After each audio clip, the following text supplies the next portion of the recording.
好了，各位亲友大家晚上好哈，我们开始今天晚上的分享。先分享关佩兰老师的一个体会哈，他是1个月以前大概是6月9号的时候，他的一个就贺良安时空5周年哈。今天呢，我们再分享他这首小诗，然后我们一起来复习一下我们学习传统文化的一些内容哈。说贺良安时空5周年，说良安时空5周年，学习心法在改变，就通过学习心法在给它发生变化啊。说爱的传递在心间，爱护生命是真传。就整个良安时空最核心的内容就是用爱来护生命，说爱的传递呀，相安相养，用爱护生命是真传。说大公无私，爱奉献，爱的力量大无边，就是那。世界上最伟大的力量是什么？最伟大的力量那就是爱，爱的力量是太伟大了哈。说发心方能助人乐，心之本体是快乐。前面讲过一次这样的课啊，就心之本体是什么？乐为心之本体。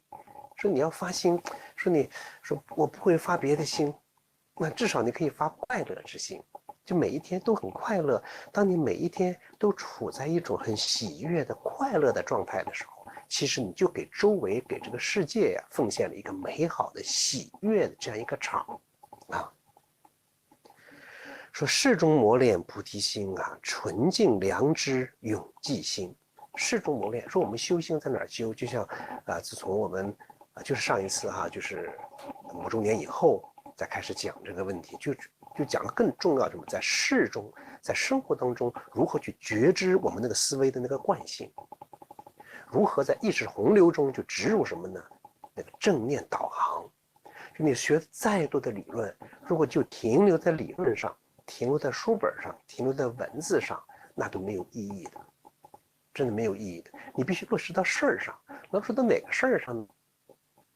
这个是事中练事中磨练菩提心。就你如果单单着在事儿上，那也不行。你着在事儿上，就是这个事情，它是一个相它就你单单着在上有什么用呢？我通过这个事儿，要着到我的心上。说这是实修。说在事儿上练，不是说在事儿上如何把这个事儿做得更好，当然要把这个事儿干得更好，就通过把这个事做好了，我就感觉我这个心有什么变化。但是说起来很简单，做起来的确不那么容易。但是在事中练，这是一个根本。事中练什么呢？练这个心。说事中磨练菩提心，纯净良知永记心。就事中你要去修养这颗菩提心。你静下心来的时候，没事还是待着说，要有菩提心，要对人要好简单来讲，这样要慈悲，这个很容易。但遇到事儿的时候，你是不是还能保持那个菩提心？这是我们每一个人都需要去就拷问自己的吧，就问自己，就是我菩提心是不是很坚定？但一遇到事儿，是不是那个自私的心就来了？是不是那个狭隘的心就来了？是不是那个想占便宜的、想坑人害人的心就来了？但是我相信绝大多数同学没有这样的心。但是那个菩提心是不是每时每刻都是好像很明亮的？这真是需要练的所以他讲是纯净良知永记心。那个纯净良知，那就是那菩提心的位置。菩提心要永亮记在心里。说爱中觉知皆充满觉知能控我傲慢。就爱中去觉知，觉知能什么呢？就我们讲的觉知觉知你的习性，你日常的习性你要觉知我习惯性的干什么？我有这习惯性的，比方说我很傲慢，觉知能控我的傲慢。有时那个傲慢也是一股洪流，后面可能还要讲，也是个意识的洪流，都得有觉知。我觉知之后怎么样？我要断掉它，也要植入正面导航。那不是傲慢，很自卑也是。遇到什么事总觉得我很自卑，我这也不行，我那也不行，我自卑那也是需要觉知的，并不是说傲慢不好，我自卑就好，那也不是，就要去觉知。就觉知能控我傲慢，说觉知能控我偏执。你有什么偏执，靠什么去克除靠觉知。别人批评你，别人指导你，你自己不觉，那没有用。有很多问题哈，你别人说的再清楚、再明了，你自己那儿心不动那不行。特别在修心这方面是这样的，说师父领进门，修行靠个人。你个人没有那颗真正的觉知之心、觉知之意，不去觉知那个偏执，你不好克、不好破的。你再好的老师在那说，进不到你心里面没有真正的觉知，那也没有用啊。是觉知啊，能控我的偏执，觉知让人心光明。那个偏执去掉了，傲慢去掉等等那些不好的东西去掉之后，心自然的它就光明了。心本来是光明的，但是后天我们沾染上了各种各样的习气，就让它昏暗了。哎，通过觉知呢，就好像把那昏暗的东西拿走了，又把它重新复回光明啊。说修行心法呀，在路上完善自我，需内求。真的，这修行心法呢，就是没有说我修到了头了，是吧？不是这样的，叫悟后方，你就是悟了，开了悟了，还得悟后方修道，才能够真正去修道。啊，就一直行走在路上，就好像孙悟空的那个船那个行者的名号一样，是吧？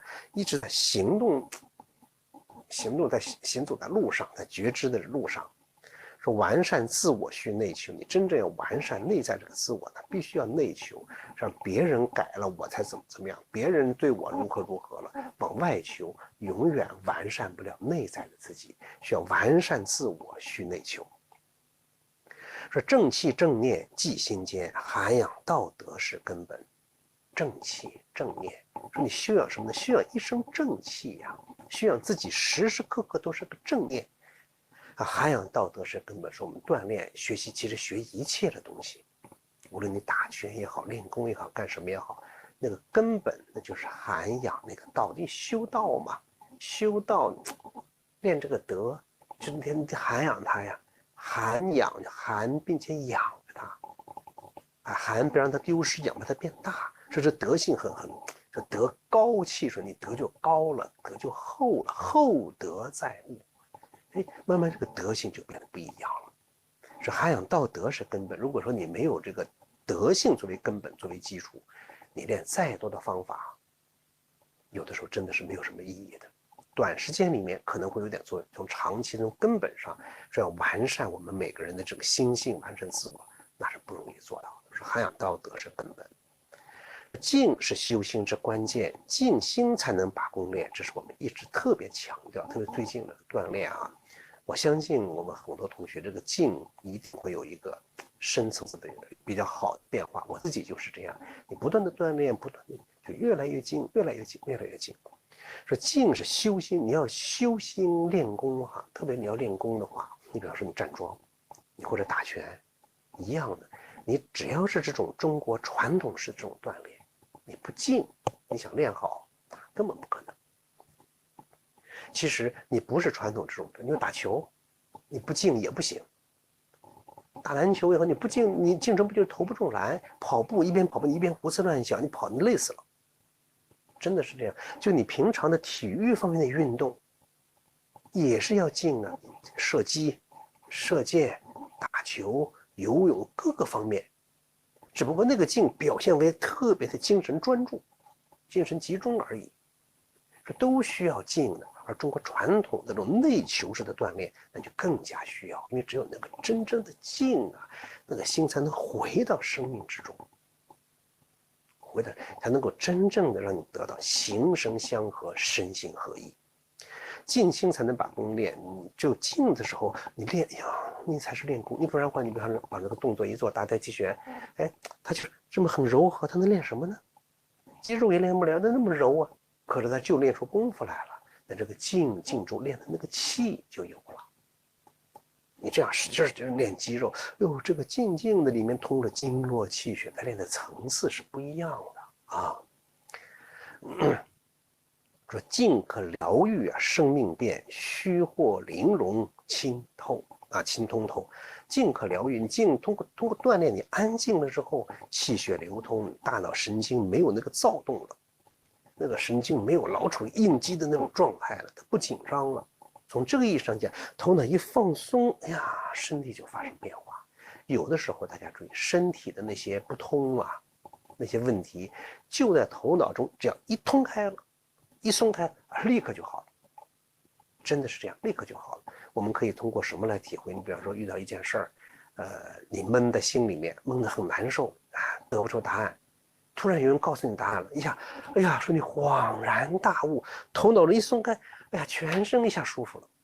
我相信很多人都有过这种感觉，就是一下子恍然大悟，哎呀，豁然开朗，豁然开朗。有很多身体上的问题，就在头脑中的什么那个豁然开朗，那个豁然开朗。所以这一点真的重要，他一下豁然开朗了，你生命就可以得到疗愈了，就很容易得，或者是具备了疗愈的基础了。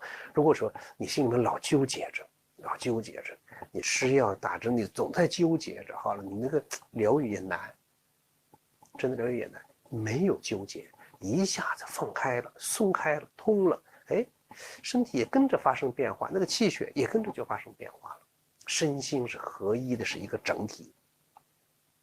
虚或灵容啊，清通透只讲的是自己内心的这样产现出来的这样一种状态了哈。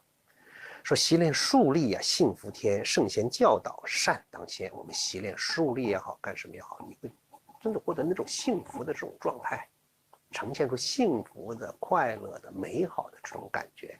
说圣贤教导是善当先，圣贤对我们的教导，我们学习传统文化以什么为先呀？那涵养道德，这个善良，那是永远不能改变的啊。说慈悲永恒，天地宽广，慈悲也是一样，它是永恒的。你心中有善，心中有慈悲，那个天地它都是宽广的啊。说爱在心中啊，体通透。你爱在心中体通透。说爱在良安永流传。那我们良安时空真的是一个充满爱的这样一个大家庭。良安里面相安相养，用什么来相安相养呢？那就是爱，只有爱才能够互相之间的相安相养。但是我真的也希望这种爱哈，在良安时空，在我们整个天下吧，都永远什么呢？互相传递，互相的这种相安相养。啊，说老师同学共携手奔向大道，阔步走。我们大家真的是这样啊，就是我们在这儿是可以说是相师互友。我多次讲啊，因为我在这儿有这个条件在这讲这个课，在这大家看着我分享，还有同学，比方说关培兰老师等等很多老师每天有分享。其实我们大家都是老师，因为都是学生啊，相师互友，在这个平台，大家分享自己的学习中国传统文化的体会、经验，甚至教训，然后互相之间促进啊，然后奔向大道阔步走，走向什么大道啊？那种内心圆满的大道，整个生命圆满。如果你圆满，他圆满，整个世界就圆满了。虽然世界真的是可以说还是千疮百孔，但总是需要有人去努力吧，去做一些所谓缝缝补补的工作。世界是有这样或那样的问题，但总会，我觉得总有人去努力，怎么样把一些问题去化掉，啊，一些化掉。如果说我们大家都不这样去做的话，那谁去做呢？总是依赖那个人要去做，那个人去做，把世界变美好。当然，别人也在变世界。就首先我要想，我要自己去做一些，我要去承担一定的责任。让我的生命变美好，通过我的美好，让周围的人也变得美好。我觉得我们不能去抱怨，啊，还有什么样的问题？我们要主动的什么呢？奉献自己的智慧，奉献自己的慈悲，啊，奉献自己的这种一团的正气，让这个世界变得更加美好。啊，所以我分享，关培南老师他这个体会哈，也是跟大家一起来复习我们最近学的这样的内容。我们学什么呢？说那个在意识流中啊，只有正念导航。要对自己的那些习性，对自己的生命要有觉知，那必须在事儿上，在事儿上觉知，觉知什么呢？觉知你那颗心，觉知这颗心。我相信通过这一段时间的这种分享，大家一定会有各种各样的一些体会。我也看到了很多分享啊，完了之后我们在后面的这个分享之中，还在分享我们大家的这个分享，因为分享很多，最近分享前面同学的分享比较多一些哈。那么大家想一想，我们最近讲的是这个叫植入正念导航。那植入正念导航讲的多是什么呢？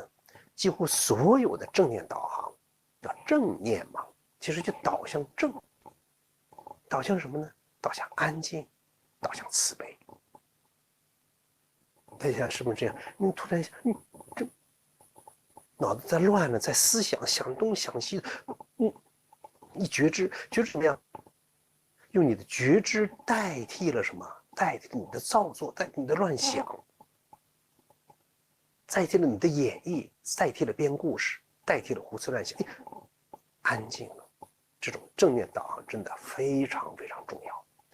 有的时候我不知道大家有没有过这种体会，就是你转向了，迷失方向。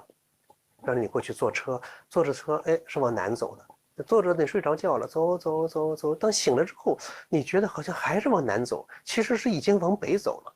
你也觉得这是往北走，但是你也知道这是往北走，但是你就觉得是往南走。有没有？大家有没有这样的体会？我想很多人有过这种体会。你就觉得一直往南走，你转了向了，可是到了一个你特别熟悉的地方，一下子转过来了。反正我小的时候记得我有过几次这样的体会，你一下转过来了，就脑子里啪啦一下，转过来了。所以，当我们在生活当中，当你迷失方向的时候，你说这个迷失方向不是我转圈找不到那个方向了，就是你不该生气，总生气糊涂的时候，你就迷失方向了；不该焦虑的迷失方向，一正，把它正过来，一下正过来。一正过来，你也会有一种什么，好像转向，你反过来那种豁然开朗的这种感觉。豁然开朗到哪儿去啊？转到哪个方向啊？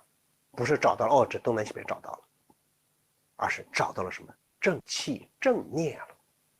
刚才一生气糊涂了，把那正气丢了，找回正气正念，找回什么？找回慈悲了，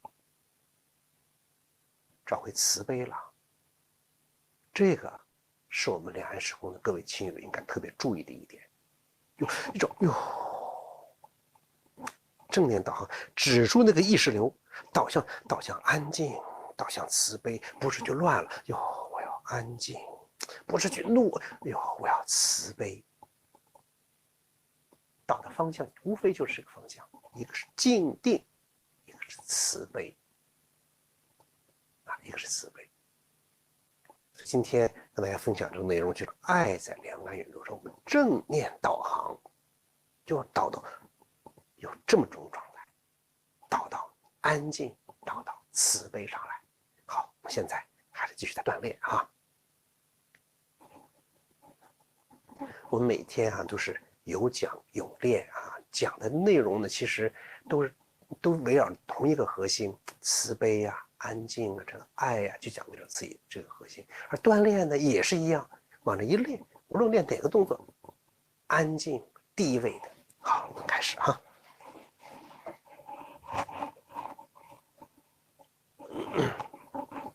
好，安静。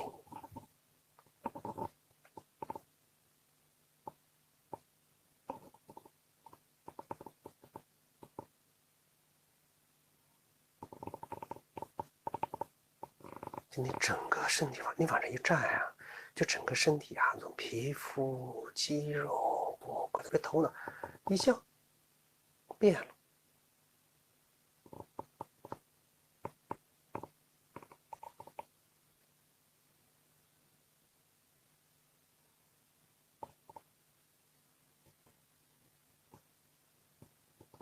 身体那个一松是空松的，就好像你拿了握了一团的那个纱巾，一松开，蓬松开了。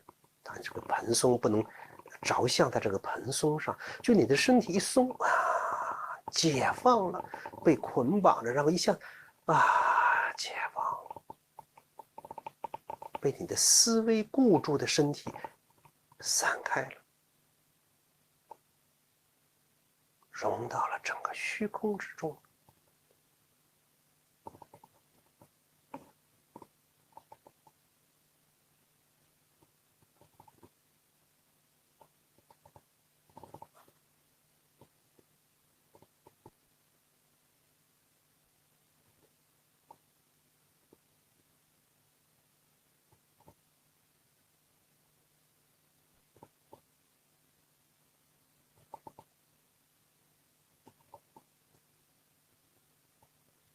脚分开，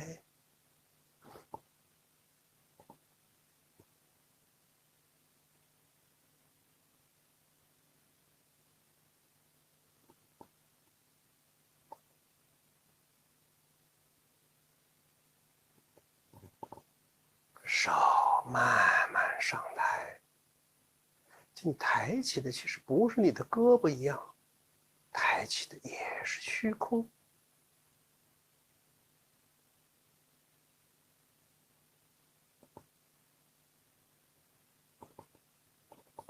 胳膊是一个空间，胳膊这个空间和虚空这个空间是一个，身体也是空间，和虚空的空间也是一个。空间空间呀，以空应空，它本来就是一个。身体微下蹲。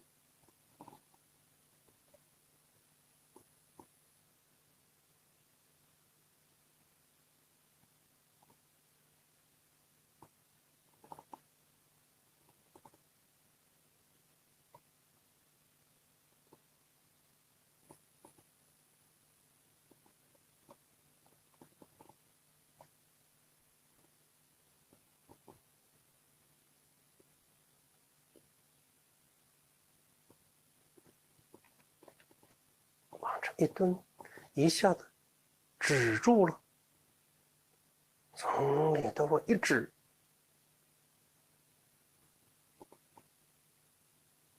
因为你变成了虚空，所有的变化都在虚空中变化，但那个空间是不变的。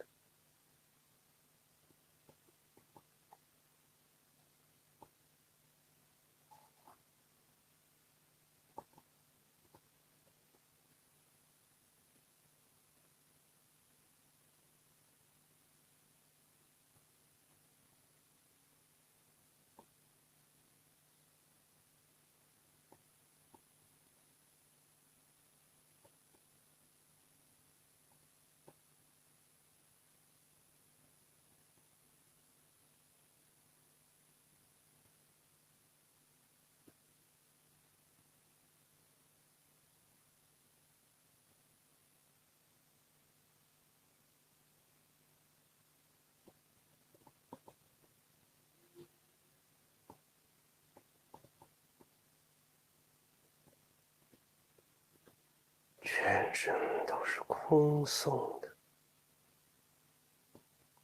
那个腿也是。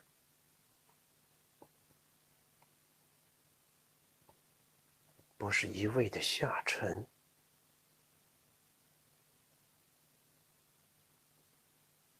就似乎克服了重力。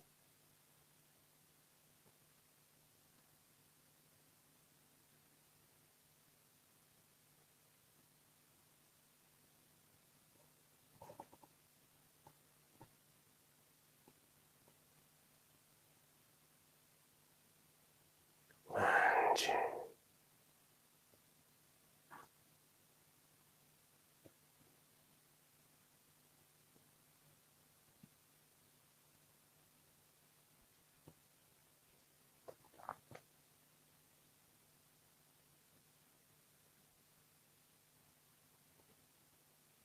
安定，定到虚空。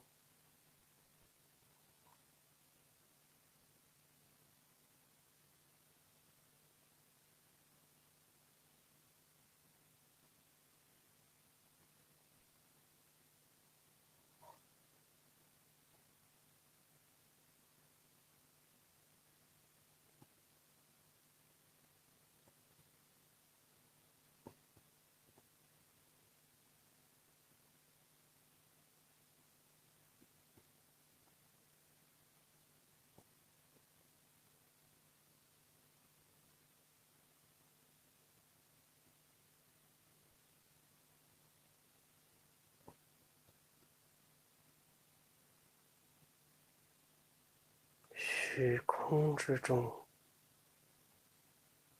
可以心息相依，心息相依于虚空之中。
定住自己的心，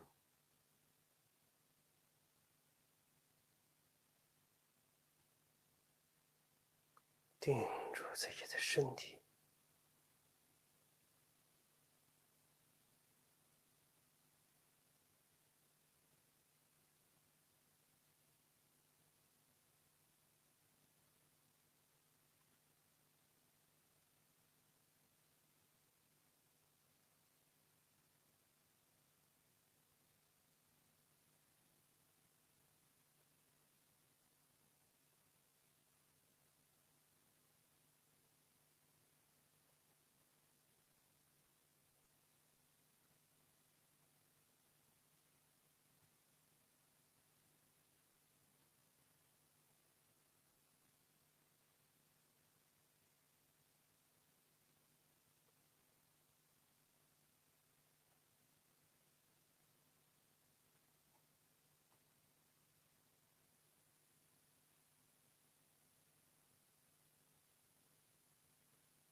进。